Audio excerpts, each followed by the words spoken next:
Hello everyone, इस video में हम पढ़ेंगे regulations on audit and accounts 2020 का chapter 13 that is audit evidence.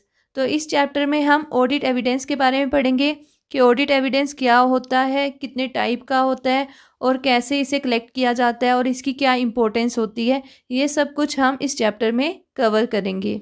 सबसे पहले हमें पता होना चाहिए what is audit evidence. Audit evidence क्या होता है? ऑडिट एविडेंस वो डाटा, इंफॉर्मेशन या डॉक्यूमेंट्स होते हैं जिनके आधार पर ऑडिटर अपना ऑडिट कंक्लूजन या ऑडिट ओपिनियन देता है। यानी कि वो इंफॉर्मेशन, वो डाटा या डॉक्यूमेंट्स, वो रिकॉर्ड्स जिनके आधार पर ऑडिटर अपना ऑडिट कंक्लूजन देता है, ऑडिट ओपिनियन देता है, उसे बोलते हैं audit evidence. In other words हम कह सकते हैं कि ऑडिट एविडेंस वो इन्फॉर्मेशन होती है जिसके बेसिस पर ऑडिटर बता सकता है कि सब्जेक्ट मैटर क्राइटेरिया के अनुसार है या नहीं है। सब्जेक्ट मैटर और क्राइटेरिया के बारे में हम लास्ट चैप्टर्स में पढ़ चुके हैं। तो ऑडिट एविडेंस से हम बता सकते हैं कि जो सब्जेक्ट मैटर है वो क्राइटेरिया को फॉलो कर रहा है या नहीं कर रहा, मतलब वो एज़ पर क्राइटेरिया है या नहीं, एज़ पर स्टैंडर्ड्स है या नहीं। और अगर सीएजी चाहे तो वो इन एविडेंसेस को अपनी रिपोर्ट में इंक्लूड कर सकता है इन support of audit findings and audit conclusions. जो उसका ऑडिट कंक्लूजन होगा उसके सपोर्ट में वो ऑडिट एविडेंसेस को अपनी रिपोर्ट में इंक्लूड कर सकता है। जो audit evidences final audit report में इंक्लूड नहीं किए जाते, बस वर्किंग पेपर्स की तरह रखा जाता है, उन ऑडिट एविडेंसेस को ऑडिटेबल एंटिटी के साथ कभी भी शेयर कर सकते हैं at any stage of the audit. जो एविडेंसेस होते हैं they shall be both sufficient and appropriate. तो ये दो वर्ड्स याद रखना, जो एविडेंस होना चाहिए वो सफिशिएंट भी होना चाहिए एंड अप्रोप्रिएट भी होना चाहिए। सफिशिएंट मतलब क्वांटिटी वाइज वो सफिशिएंट होना चाहिए और अप्रोप्रिएट मतलब क्वालिटी वाइज वो सही होना चाहिए। तो जो एविडेंस है उसके दो कैरेक्टरिस्टिक्स होते हैं कि वो सफिशिएंट भी होना चाहिए एंड अप्रोप्रिएट भी होना चाहिए। इन अदर वर्ड्स जो एविडेंस होना चाहिए वो कैसा होना चाहिए? It should be competent, relevant and reasonable. ये तीन कैरेक्टरिस्टिक्स एविडेंस में होने चाहिए। कौन कौन से? Competent, relevant and reasonable. इसीलिए बोलते हैं कि जो ऑडिटर्स होते हैं वो कौन से एविडेंसेस कलेक्ट करते हैं? जो CRR एविडेंसेस होते हैं, यानी कि कम्पिटेंट, रेलेवेंट एंड रीजनेबल। अगर इनके बारे में और डिटेल में आपको समझना है तो मैं वीडियो का लिंक ऊपर छोड़ दूंगी, आप वहाँ से देख सकते हो। उस वीडियो में ऑडिट एविडेंस को पूरे डिटेल में समझाया गया है।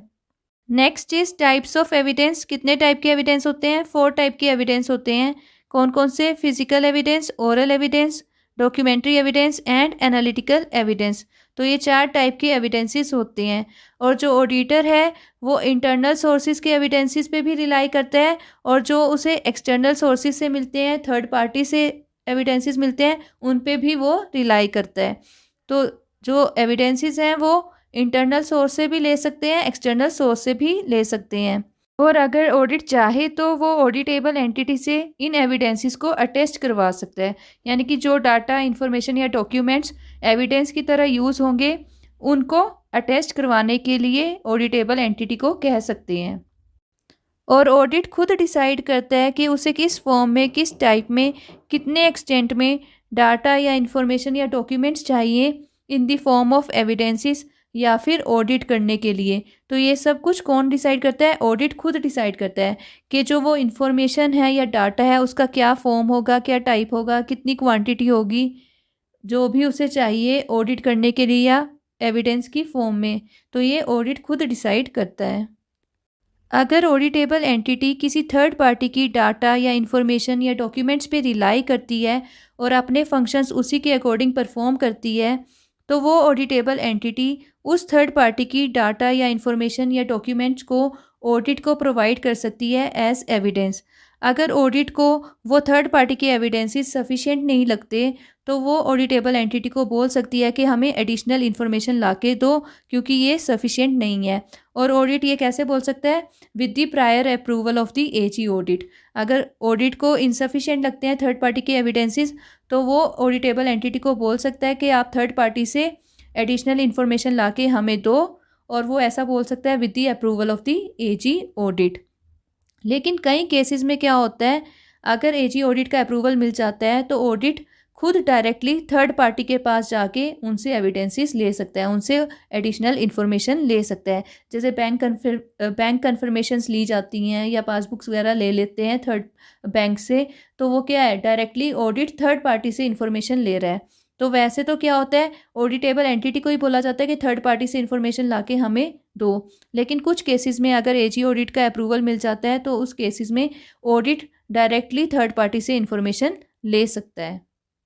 Next topic is methods of obtaining audit evidence, कि कौन कौन से टेक्निक्स या मेथड्स यूज़ किए जाते हैं ऑडिट एविडेंसेस को कलेक्ट करने के लिए।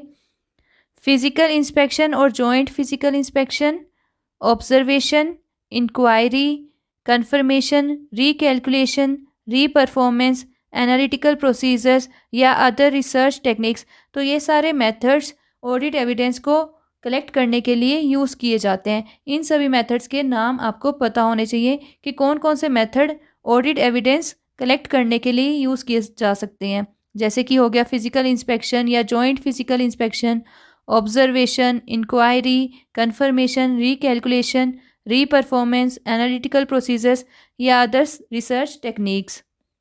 और जो ऑडिट है वो आईटी टूल्स का, यानी कि जो आईटी सिस्टम्स होते हैं उनका भी यूज़ कर सकता है for collection and evaluation of the evidences. Audit IT system का यूज़ करके भी एविडेंसेस को कलेक्ट और इवैल्यूएट कर सकता है।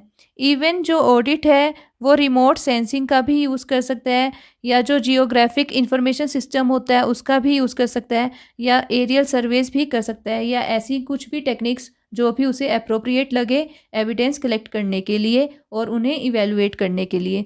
तो ये सब टेक्निक्स आपको पता होनी चाहिए। Next is physical verification. कई बार ऑडिट ऑडिटेबल एंटिटी को बोलता है कि आप अपने स्टोर्स का, इन्वेंट्री का, स्टॉक्स का, एसेट्स का या जो कैपिटल वर्क्स हैं उनका फिजिकल वेरिफिकेशन करो और in the presence of the audit officer. यानी कि जो ऑडिटेबल एंटिटी है उसको अपने स्टोर्स या एसेट्स की फिजिकल वेरिफिकेशन करनी पड़ जाती है अगर ऑडिट कहता है। और किसकी प्रेजेंस में करनी होती है, ऑडिट ऑफिसर के प्रेजेंस में करनी पड़ती है। ये जो फिजिकल वेरिफिकेशन होगी वो ऑडिट ऑफिसर के प्रेजेंस में होगी और इसकी रिक्वेस्ट की जाती है with the approval of AG audit. अगर फिजिकल वेरिफिकेशन करवानी होती है तो उसके लिए अप्रूवल लेना पड़ता है एजी ऑडिट का। तो ये आप याद रखना, फिजिकल वेरिफिकेशन के लिए किसका अप्रूवल लगेगा, एजी ऑडिट का। और फिजिकल वेरिफिकेशन किससे करवाई जाती है, ऑडिटेबल एंटिटी से ही करवाई जाती है, उसके स्टोर्स की, इन्वेंट्री की, एसेट्स की, स्टॉक्स की या कैपिटल वर्क्स की। और किसकी प्रेजेंस में करवाई जाती है, ऑडिट ऑफिसर के प्रेजेंस में ही करवाई जाती है। और किसके अप्रूवल से करवाई जाती है, with the approval of AG audit. इस चैप्टर में इतना ही था। आई होप आपको समझ आया हो, आप अच्छे से इसे पढ़ लेना। और अगर वीडियो अच्छी लगी हो तो लाइक करना, दूसरों के साथ भी शेयर करना और चैनल को सब्सक्राइब कर लेना। Thank you.